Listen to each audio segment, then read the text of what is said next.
Hello ಎಲ್ಲರಿಗೂ ನಮಸ್ಕಾರ. Welcome back to our YouTube channel. ಏನಿವತ್ತು ಸ್ಪೆಷಲ್ ಅಂದರೆ ಸಿಂಪಲ್ಲಾಗಿ ಪಾಲಕ್ ಎಗ್ ಬುರ್ಜಿನ ಹೇಗೆ ಮಾಡೋದು ಅಂತ ನೋಡ್ಕೊಂಡು ಬರೋಣ ಬನ್ನಿ.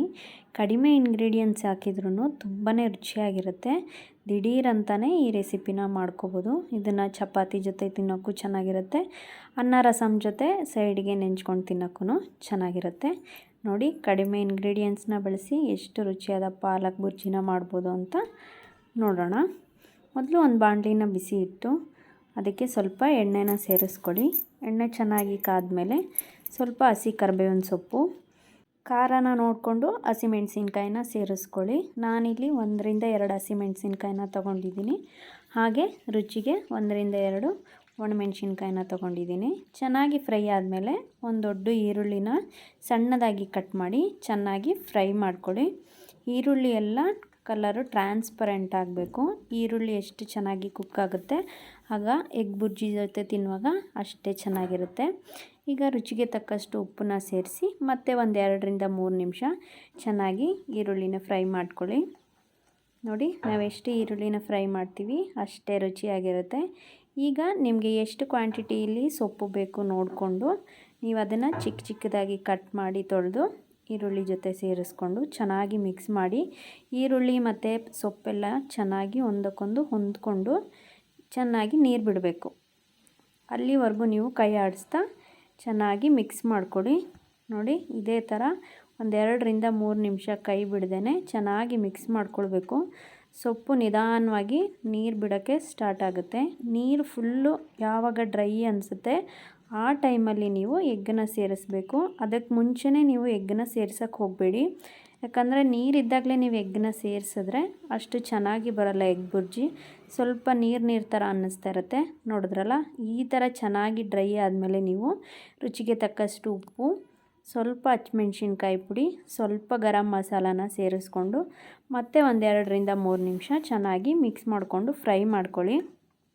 ಈ ಥರ ಮಾಡೋದ್ರಿಂದ ಮಸಾಲೆ ಈರುಳ್ಳಿಗೆ ಸೊಪ್ಪಿಗೆ ಎಲ್ಲ ಚೆನ್ನಾಗಿ ಮಿಕ್ಸ್ ಆಗಿರುತ್ತೆ. ತಿನ್ನುವಾಗಲೂ ಕೂಡ ತುಂಬಾ ಚೆನ್ನಾಗಿ ಅನಿಸುತ್ತೆ. ಸೊ ಹಾಗಾಗಿ ನೋಡಿದ್ರಲ್ಲ, ಈ ರೀತಿ ಚೆನ್ನಾಗಿ 1-2-3 ನಿಮಿಷ ಫ್ರೈ ಆದಮೇಲೆ ನಿಮಗೆ ಎಷ್ಟು ಕ್ವಾಂಟಿಟಿಲಿ ಎಗ್ ಬೇಕು ನೀವು ಅಷ್ಟನ್ನು ಸೇರಿಸ್ಕೋಬೋದು. ನಾನಿಲ್ಲಿ 3 ಎಗ್ಗನ್ನ ಸೇರಿಸ್ಕೊತಾ ಇದ್ದೀನಿ. ನೋಡಿದ್ರಲ್ಲ, ಎಗ್ಗನ್ನ ಹಾಕಿದ ತಕ್ಷಣವೇ ಮಿಕ್ಸ್ ಮಾಡೋಕ್ಕೆ ಹೋಗಬೇಡಿ. 1-2-3 ಸೆಕೆಂಡ್ ಬಿಟ್ಟು ಮಿಕ್ಸ್ ಮಾಡಿ. ಯಾಕಂದರೆ ಎಗ್ ಬುರ್ಜಿ ಮಾಡಿದಾಗ ಎಗ್ಗು ಬಾಯಿಗೆ ಸಿಗ್ತಾ ಇದ್ರೇ ತುಂಬಾ ಚೆನ್ನಾಗಿರುತ್ತೆ. ಇಲ್ಲಾಂದರೆ ಎಲ್ಲ ಚಿಕ್ಕದಾಗ್ಬಿಟ್ರೆ ಚೆನ್ನಾಗಿರಲ್ಲ. ಸೊ ಹಾಗಾಗಿ 2-3 ಸೆಕೆಂಡ್ಗಳಷ್ಟು ಕಾಲ ಬಿಟ್ಟು ಚೆನ್ನಾಗಿ ಫ್ರೈ ಮಾಡ್ಕೊಳ್ಳಿ. ಹೀಗೆ ಮಧ್ಯ 1-2-3 ಸೆಕೆಂಡ್ ನೀವು ಸ್ಟಾಪ್ ಮಾಡಿ ಅಲ್ಲಿಂದ ಮತ್ತೆ ಫ್ರೈ ಮಾಡೋಕ್ಕೆ ಸ್ಟಾರ್ಟ್ ಮಾಡಬೇಕು. ಒಂದೇ ಸಲ ಮಿಕ್ಸ್ ಮಾಡ್ತಾ ಹೋಗಬೇಡಿ. ನೋಡಿ, ಹೀಗೆ 1-2-3 ಸೆಕೆಂಡ್ ಬಿಟ್ಟು ನೀವು ಫ್ರೈ ಮಾಡಿ. ಒಂದು ಸಲ ಯಾವಾಗ ನಿಮಗೆ ಎಗ್ಗೆಲ್ಲ ಪರ್ಫೆಕ್ಟಾಗಿ ಬರ್ತಾಯಿದೆ ಅಂತ ಗೊತ್ತಾದಾಗ ಕಂಟಿನ್ಯೂಸ್ ಆಗಿ ನೀವು ಮಿಕ್ಸ್ ಮಾಡ್ಕೋಬೋದು. ನಿಧಾನವಾಗಿ ಮಿಕ್ಸ್ ಮಾಡ್ಕೊಳ್ಳಿ. ಒಂದೇ ಸಲ ಫಾಸ್ಟಾಗಿ ಮಿಕ್ಸ್ ಮಾಡಬೇಡಿ.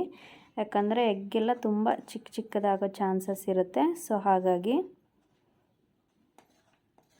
ನೋಡಿದ್ರಲ್ಲ, ಹೀಗೇ ಕೈ ಬಿಡ್ದಂಗೆ ಚೆನ್ನಾಗಿ ಫ್ರೈ ಮಾಡ್ಕೊಳ್ಳಿ. ತುಂಬಾ ಚೆನ್ನಾಗಿ ಬರುತ್ತೆ. ಸೊಪ್ಪು ಮತ್ತು ಎಗ್ಗು ಒಂದಕ್ಕೊಂದು ಚೆನ್ನಾಗಿ ಹೊಂದ್ಕೋಬೇಕು.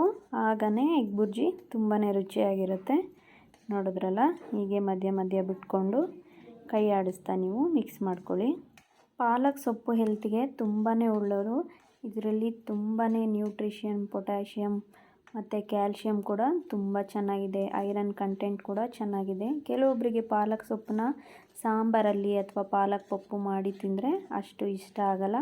ಈ ರೀತಿ ನೀವು ಎಗ್ ಬುರ್ಜಿ ಮಾಡಿದಾಗ ಈ ಥರ ಸೊಪ್ಪನ್ನ ಆ್ಯಡ್ ಮಾಡಿ ಒಂದು ಸಲ ಎಗ್ ಬುರ್ಜಿ ಮಾಡಿ.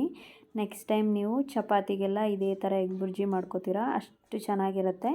ನೀವು ಯಾವುದಕ್ಕೆ ಬೇಕಾದರೂ ಕಾಂಬಿನೇಷನ್ ಆಗಿ ಈ ಪಾಲಕ್ ಬುರ್ಜಿನ ಮಾಡಿಕೊಂಡು ತಿನ್ಬೋದು. ತುಂಬಾ ಟೇಸ್ಟಾಗಿರುತ್ತೆ. ಈ ಚಳಿಗಂತೂ ಬಿಸಿ ಖಾರವಾಗಿ ಈ ಥರ ಪಾಲಕ್ ಎಗ್ ಬುರ್ಜಿ ಜೊತೆ ಅನ್ನ ರಸಮ್ ತಿಂತಾಯಿದ್ರೆ ತುಂಬಾ ಟೇಸ್ಟಿಯಾಗಿ ಚೆನ್ನಾಗಿರುತ್ತೆ. ನೀವು ಒಂದು ಸಲ ಮನೇಲಿ ಟ್ರೈ ಮಾಡಿ ಹೇಗೆ ಬಂತು ಅಂತ ನನಗೆ ಕಮೆಂಟ್ ಮಾಡಿ ತಿಳಿಸಿ. ನೋಡಿದ್ರಾ, ಫೈನಲಿ ನಾನೀಗ ಒಂದು ಸರ್ವಿಂಗ್ ಬೌಲ್ಗೆ ಸರ್ವ್ ಮಾಡ್ತಾಯಿದ್ದೀನಿ. ಎಷ್ಟು ಚೆನ್ನಾಗಿ ಬಂದಿದೆ ನೋಡಿ. ಸೊಪ್ಪು, ಎಗ್ ಎಲ್ಲ ಒಂದಕ್ಕೊಂದು ಮಿಕ್ಸ್ ಆಗಿ ತುಂಬಾ ಚೆನ್ನಾಗಿ ಬಂದಿದೆ. ಅಷ್ಟೇ ರುಚಿಯಾಗಿ ಕೂಡ ಇದೆ. ನೋಡಿದ್ರಲ್ಲ, ಎಷ್ಟು ಈಸಿಯಾಗಿ ನಾವು ಬರೀ 5 ನಿಮಿಷದಲ್ಲಿ ಪಾಲಕ್ ಎಗ್ ಬುರ್ಜಿನ ರೆಡಿ ಮಾಡಿದ್ವಿ ಅಂತ. ಬ್ಯಾಚುಲರ್ಸ್ಗಳಿಗೆ ಟೈಮ್ ಇರಲ್ಲ, ಆ ಟೈಮಲ್ಲಿ ನೀವು ಈ ಥರ ಚಿಕ್ಕ ಚಿಕ್ಕ ರೆಸಿಪಿನ ನೀವು ಟ್ರೈ ಮಾಡಿ ನಿಮ್ಮ ಹೆಲ್ತನ್ನು ಕೂಡ ತುಂಬಾ ಚೆನ್ನಾಗಿಟ್ಕೋಬೋದು. ಚಿಕ್ಕ ಮಕ್ಕಳೆಲ್ಲ ಸೊಪ್ಪು ತಿನ್ನಲ್ಲ ಅಂತ ಹಠ ಮಾಡ್ತಿರ್ತಾರೆ. ಆ ಟೈಮಲ್ಲಿ ನೀವು ಈ ಥರ ಒಂದ್ಸಲ ಎಗ್ ಬುರ್ಜಿನ ಟ್ರೈ ಮಾಡಿ, ಖಂಡಿತವಾಗ್ಲೂ ಮಕ್ಕಳು ಇಷ್ಟಪಟ್ಟು ತಿಂತಾರೆ. ಅಷ್ಟು ಚೆನ್ನಾಗಿರುತ್ತೆ ಈ ಎಗ್ ಬುರ್ಜಿ.